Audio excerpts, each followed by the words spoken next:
But what is important though is teaching that concept and help people fall in love with the idea of movement. Chicken trucking, big wheels there humming, high rate of fuel consumption, missing mama, needing loving, rolling with the weight of sound, running like a southern shaker. I don't need no 40 acres to turn this rig around. Welcome to Trucking Fitness Radio, the #1 driver's health and fitness podcast in the world. My name's Mark Monera. I'm the founder and CEO of the Trucking Fitness Company, and I'm pumped to have you listening to this. We are here trying to make the trucking industry a healthier place, and I'm really excited about the impact that this podcast is going to have on that mission. And today, I've got a pretty awesome topic and guest to talk with you all to talk to. But before we get into that, did you know that you can be a guest on this show? We are inviting drivers on the podcast and giving you or another driver you know the opportunity to come on the show and get one-on-one help from me. You can ask me any questions you have, and I will get you on the best path to living a healthy life on the road. And we also want to hear from drivers who have made a big transformation on their own too. I can't tell you how many times I post a video on TikTok, Facebook, Instagram, and I get drivers who say, hey, I've lost 50 pounds. I'm down 100 pounds in the last year, or, all these different things. And first off, I want to say, hell yeah, that's awesome. I'm pumped to hear that. But I think, if you've gone through that on your own, you've lost a bunch of weight, just found a way to live a healthy life, you can help inspire thousands of other drivers by just telling your story.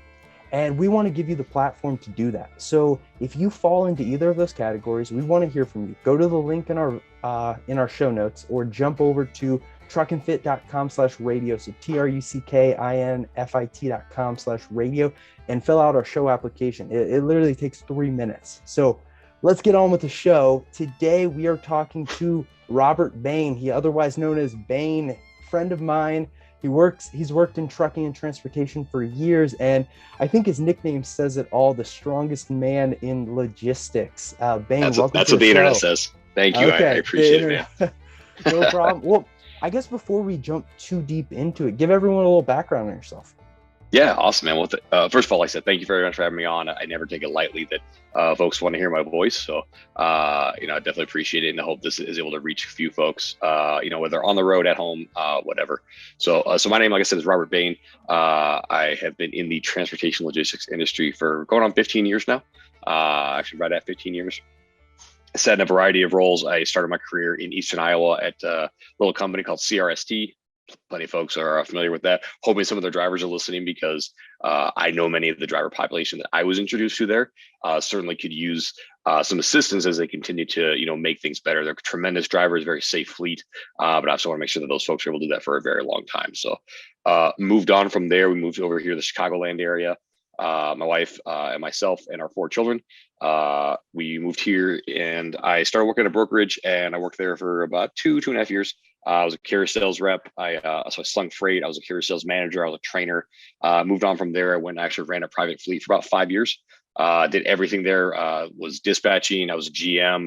I recruited drivers. I talked to drivers all day long. Probably hired and either separated or helped folks move on at least 150 drivers. When I left there, when the fleet started, it was about 6 trucks. And when I left there, it was almost 70 drivers, 200 plus trailers. It was a fairly decent sized regional fleet. And moved on from there, and I went to a company called Uber Freight. A lot of folks are pretty familiar with them. I was part of the first group of industry experienced hires at Uber Freight, and kind of helped build into the monster it is today, which was a really cool experience, really awesome to be able to do that. From there, I moved on. I was the VP of operations for a large brokerage out in Naperville, Illinois. They were part of a large printing company that has now divested from them. So they're actually owned by a Canadian-based client. And then from there, I actually moved to the technology space. I was selling TMSs and interconnected systems for a company called Shipwell. And then for right around the last year or so, I've been here at Carrier Direct as one of our industry consultants and experts. My role here is really focused mostly on the 3PL space, but I do get to leverage my trucking experience to look at the actual driver experience, whether they're working with brokers or with asset-based clients of ours, and help kind of increase and expand that driver experience. So it's something that's thought about not only at the dispatch level, but all the way up to the C-suite. You've done it all other than getting the truck behind the wheel and I've drive the done that a truck little bit yourself. too, actually. All right, well there you go. Okay, so well, and then I think hearing years and years of experience in the trucking industry, but I think one of the big reasons why, we had the conversation of, hey, let's get you on the podcast, let's talk about it, is, not a ton of people in trucking, transportation, and logistics have the background in fitness too. And I think that it's something that comes with a certain mindset, a certain understanding of the benefits of what living a healthy life is gives you. And I share that with you. And so I guess give everyone a little background on your fitness journey and what you do in powerlifting. Sure. So my fitness journey actually started back when I was 5. I played soccer most of my life, which now people meet me and they go, "You played soccer, really?" So I definitely don't look like a soccer player anymore. But yes, I played soccer most of my life, and played in high school, played in college, played a little bit afterwards, and awesome experience. I love the pitch. It's given me a lot. Best man at my wedding was one of my teammates. I actually met my wife at a soccer tournament. She was hiding in the background trying not to play on a co-ed team that we were on, but so very appreciative of that. But I started lifting just in general when I was 18, and I was a freshman in college, and really focused on strength sports as I got into my 30s for a couple of reasons. One, I'd gotten hurt and I was trying to kind of build back strength and build back just kind of that physical resilience to age, because ultimately, while Father Time is undefeated, you can certainly fight him off a little bit with some resistance training. This is overall kind of healthier lifestyle. And I was approached by a guy who's a little Russian dude at the gym I was training at, and said, "Hey, you're strong. Your technique is crap, and I'd love to be able to help you." And now, mind you, he was telling me this as I'm squatting, well over 400 pounds at a commercial gym, which is very rare. You don't typically see that. And so he tweaked a couple things with my technique, most of my foot placement, how I was able to brace my core to be able to support the heavier loads. And he threw another plate on. So now we're talking, the bar has almost 500 pounds loaded on it. And I squatted it for reps, the first time ever training with him. So obviously there was an underlying level of strength, but he started working with me on the technique part. And that started this love affair I've had with strength sports now going on, the better part of a decade. I always was fascinated by strength and physical culture. I don't know if you did this, but when I was a kid, I used to watch like World's Strongest Man and like, sumo wrestling back on ESPN2 with my dad. And I always thought that was so cool. And now it's like, oh, I get to actually participate in stuff like this. So fast forward to now, and I have what's called an elite total in powerlifting in both what they call raw and equipped. Raw is very minimal type of supportive equipment. So basically, if you're a lifting belt, and in my case, I actually didn't wear anything on my knees, so no knee sleeves, no wraps, nothing like that, which typically can provide additional support and add to weight. So I've got a 1741 total, which is your best lift in a squat, bench, and deadlift in the same day competition, raw, and then equipped, which is kind of the other extreme of powerlifting, which is these supportive squat suits and briefs, these fancy bench shirts that are multiple plies of material that allow you to bench, significantly more. And I have a 2155 total in the equipped side of things. Both of those are the 275 weight class, and so those give me elite totals on globally, which is pretty cool. And that is regardless of any additional supplementation, we'll say. Which is common. Yeah. It is.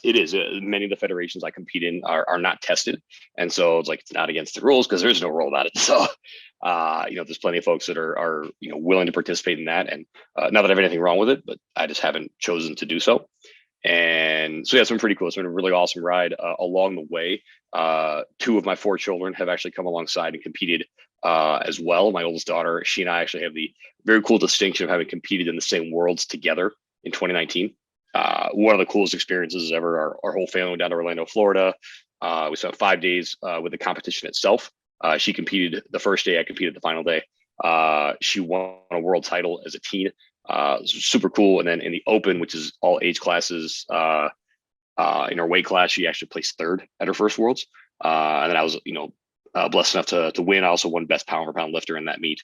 But it was a cool experience for her and I to do that together. And then her siblings and my wife to be able to be there with us to support us. So I say all that, one, just because like that's been kind of my fitness journey. But to your point, it's been something that's been, building and growing and being, built brick by brick for 20 plus years now. So that's kind of my fitness background. Oh, it's I didn't know all of that. Obviously, I knew that you competed in powerlifting, and I didn't realize you don't give off the soccer player vibes right off No, the bat, but nope. I think it's awesome. I have a background in baseball, and I think a lot of people transition from the athletics as a kids in, high school and recreational to strength sports. And have you Mhm. done anything other than powerlifting? Have you done strongman competitions or anything like that? I train strongman in the off season. That's because for me, that's a great way for me to do cardio because I ain't running anywhere. You ever see me running? That's either from something bigger than me or to the buffet. So don't, you know, don't ever catch me running. But no, I love doing strongman events because again, they're a great way to get the heart rate up. It's a great way to change the plane of movement, which is something when I'm talking to folks about just generally fitness. Most folks, their plane of movement is up and down in a chair, and that's it. Right. And I think a lot of drivers will probably relate to that because really your plane of movement is up and down either to your chair and then up and down in the chair, getting in and out of the back of the truck. So I talk to folks about different planes of movement because that is one of the way to start building that initial resiliency. That's ultimately the reason why I started to lift was to make sure as I got older, I didn't get hurt. I didn't want to be that person that, turned around too fast and all of a sudden I throw my back out and, I'm out for a few weeks. So that was the reason, one of the big reasons why I started lifting hardcore. But I do strongman events because again, that's just different motions, different types of movement. And it builds a lot of that strength that you normally aren't going to get when you're just holding onto a barbell. Because let's be real, in the real world, you're not going to pick things up like you would a barbell or a dumbbell. Totally. And I think when I was thinking about this show and having you on, there was a couple of different concepts that I wanted to talk about and kind of Mhm. starting off. And I think this is maybe not so in the elite powerlifting world, but more so at that start when you were just starting to lift and kind of gaining the confidence is kind of the mental and confidence aspect of Mhm. exercising and lifting, getting stronger. So, I know for me personally, and, not a lot of drivers are, high school kids that don't have a lot of self-confidence, but that Nope. was, I think there are a lot of people who don't have a lot of confidence in their health, don't have a lot of self-esteem about the way Mhm. they look, the way they feel, and a lot of things about their health. And that was one of the things that got me into fitness initially, Mhm. was, I actually got cut from a high school baseball team and I was like, well, I don't have the confidence in the world. I'm a weak, small kid. I need to start lifting. And it's been night and day for me, just the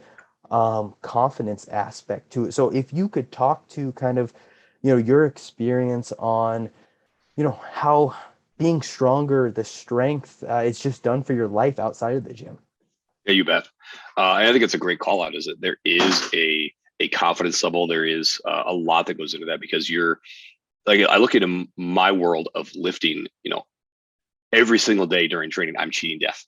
You know, and when I say that, I mean when I stand up with 800 pounds, 900 pounds. I've hit training weights of over 1,000 pounds. That weight should kill you, but it doesn't. Obviously, I'm still here, and so and I say those because that then gives me the confidence many times if I'm sitting in the C-suite or if I'm out on the road or if I'm with my kids, like there is an air of confidence because like, listen, like I am able to do things that others can't.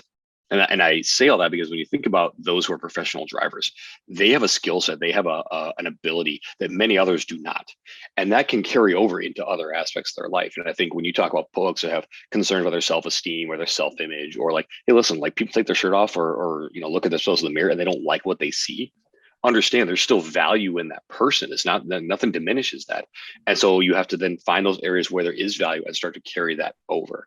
And so what I've done is I have this, immense value in the gym that is then carried over into other aspects of my life, whether it is my marriage, whether it is again my career, parenting, because again, I'm able to do things that others cannot. It's like, well, listen, if I'm that special here, there's nothing that says I'm not special in other areas. And so that's kind of the kicker in the start. And it's then starting to let that eke in. It's not a full flood. Like I know a lot of young people that are like, well, I'm good at this, so I'm good at everything. Well, pump the brakes there, player. Is usually my first response. But you're able to kind of let those things kind of eke in. And so what the gym has done for me is it has given me a confidence where, listen, I can do things that others cannot, and it's not because I'm better than they are. It's simply because I have done the work, And that's really what it comes down. It's like, I've done the work, I've done the things that it takes. And so it also gives me that basic roadmap when I'm looking at new skill sets and new skills and new things that, all right, I may not know how to do this right now. Like we were talking before we started recording about, I'm kind of working on some stuff at work that we don't really have built right now. So I know I can do things that I haven't done before. I just got to kind of walk back through that roadmap. Like, okay, I had to do this, I had to do this, I had to build on each one of those. And so that confidence gets built from the gym in incremental steps, just like it does in every other aspect of life.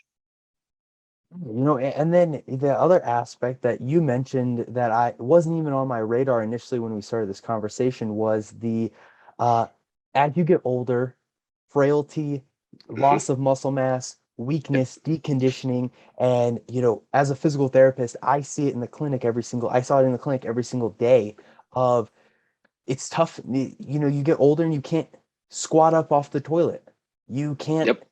walk. You go somewhere and you have to take breaks every 5 minutes because you're out of breath. And Mm-hmm. just the physical deconditioning and loss of strength and effects that has on your quality of life as you get older if you don't fight back against father time, like you said. And Yep. so I'd love to kind of hear more of your thoughts on that and kind of just putting it in the framework of a driver. Yeah. And let me be real, like I don't have any misconceptions that most drivers and most people don't want to do what I do. So I don't tell them like, hey, you got to get under, but like, no, but what is important though is teaching that concept and help people fall in love with the idea of movement. One of the cool things I get to see kind of the extremes of this, where my wife likes to do like adventure races, like your Tough Mudders, that kind of thing, and that's the farthest thing from whatever I ever want to do. I've done one just to help support her, and I will never do one again. But I kind of get to see the dichotomy of that, where you have these folks who want to be, hyper athletic, and they want to be able to run, jump, climb trees, all those types of different things. Whereas I just want to be able to, lift heavy weights. And so folks got to kind of find what part of that spectrum they're going to fall in love with. And then also see my wife as a group fitness instructor. That's her big passion. Is like, I want people to fall in love with this concept of movement, and it can serve at every level, whether you are 10, whether you're 50, whether you're 90. Being able to start, to your point about, and this whole thing about, father time being undefeated and fighting back, is figure out what are the things that work for you, because most folks understand, they see the issues with, like you said, I can't squat up off the chair, or I have trouble. One of the big kickers I always think of is seeing what a lot of drivers are very family focused, and they should be, because they get limited time with their family compared to the average person. Well, think about this: by focusing on being able to move every day and being able to have that basic baseline of physical fitness, you get to play with your grandkids.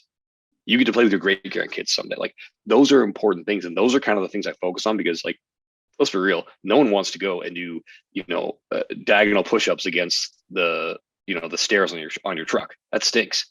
But doing that and building that base level of fitness to make sure that you can pick up your granddaughter, that is something people can get excited about. So when you talk about ultimately, like, how are you going to get the motivation, and you're going to get those things to move forward with a fitness program, and with kind of focusing that as part of your day-to-day life, is ultimately what's the goal. In my case, I just want to be the strongest person I can be. In others, they may not want to, but they still want to be able to have a great quality of life. They want to be able to do those things that they enjoy.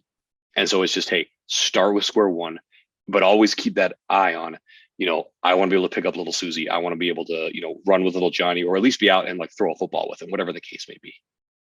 Yeah, and I talk about all the time, what's your why? And it's not, Mm-hmm. I want to lose weight. It's I want to lose weight so I'm there with my grandkids. Because there's Yep. always a layer deeper. And that Mm-hmm. deeper layer of why pushes people to get up 30 minutes early before they need to start driving and go for a walk or do push-ups and Yeah. and exercise so that you're able to be there for little Susie. But I think also kind of what you talked about is a big thing when it comes to exercising is you have to find something that fits in your lifestyle and also you Mhm. enjoy doing. And Exactly. so, if you're a driver over the road and, you're stopping in Wyoming one day and, Chicago the next, it might be tough to find a barbell to go and consistently train powerlifting. But if you enjoy it, you probably can make it work in some manner. But if that's not your thing, you have to figure out what is your thing and what you enjoy doing and what you can do on a consistent basis. So it's not a once a month you go out on a walk, because that's not going to cut it, right? And so I Exactly. guess kind of just from your experience with working with drivers, what are some of your, what's a one or two tips that you'd give a driver for, a starting spot and how to live a healthier life if I've never exercised before since high school? Sure.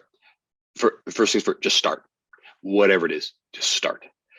You're not going to be ready. You're not going to get ready to get ready. You're not going to have the right plan. No plan is perfect. To be frank, most of the time, the first plan you start isn't going to be the best one. So you're going to need to tweak. You're going to need to work. You're going to need to see what it is, because this may be one that's involved heavy walking. Well, you may have bunions. That's not going to work out for you. So you got to figure something else out.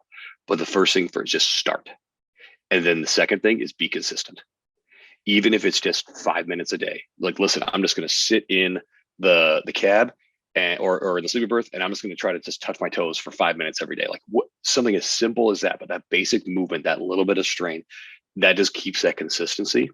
So start and be consistent, because over time, that's what truly is going to be the difference. Because when you look at it, like, you don't get a 6-pack in a week. You don't get jack traps in a week. You don't get 1,000-pound squat in a month. Those things happen over time. You're also not going to lose, and you also didn't gain 100, 200 pounds in some cases overnight. You're not going to lose it overnight. So start and be consistent. That is what I would always preach to anybody, but especially to a professional driver, is do those things and just keep doing it and keep doing it and keep doing it. And if I was going to add a third thing, it would simply be just evaluate, look at the progress. Because when you look at from day 1 to day 30, there's going to be progress. You look at day 1 to day 90, even more progress. And I have drivers, I talk to drivers all the time, and one of the things that they say immediately is just, a lot of drivers, from the just being mentally drained after driving all day, Mhm. lack of energy, exercise and moving, that is one of the initial things you're going to find, is you're going to be more energized. It sounds, for someone who's not in that world, it sounds like, well, how the heck am I supposed to get more energized by going and moving a bunch? Isn't that wasting a bunch of energy? Well, no, actually your body works differently. Yeah. It gives you more energy, and it gives you So the ability and capacity to do more. exactly. And when you're doing that, and this is something when you think about the driving task, and important for drivers specifically, when you're moving, especially when you haven't been moving very much previously, you start to increase synapse response, start to increase blood flow. All those things help with just mental capacity, mental fluidity. So think about the driving task itself and all those different snap decisions that you really make this kind of as a reflex. But sometimes you have to make those immediate decisions that are not reflex. I think about, unfortunately, when tragedy happens, there's an accident, right? But if there's that split second where a driver can react a little faster, because again, that synapse response is more involved, their body is a little more nimble and a little bit more warmed up because they have been doing that movement in that 30, 90, 120 days prior, that potentially is a difference between a little heart flutter for a driver and for a four-wheeler, and that tragic phone call that somebody has to make. That really is, like, to me, the big difference. As drivers are thinking about, well, I'm going to be tired. Sure. I would rather be a little extra tired and sleep a little harder tonight and be ready when I have to be at my utmost, in 2 weeks. And I think that concept, and the concept of, seeing some of these drivers that, unfortunately, that you talk about the accidents and the safety Hmm. aspect of it, but also seeing, I'm in the Facebook groups with a bunch of drivers, the people who post links of a driver found after a heart attack, they sitting in there laying dead in their truck for Yep. 3 weeks, or, before someone found them. And, obviously that's that's happening, Hmm. hopefully less and less, but it happens. And I think that's a hard conversation to have, but it's something that it's the truth that you need to hear.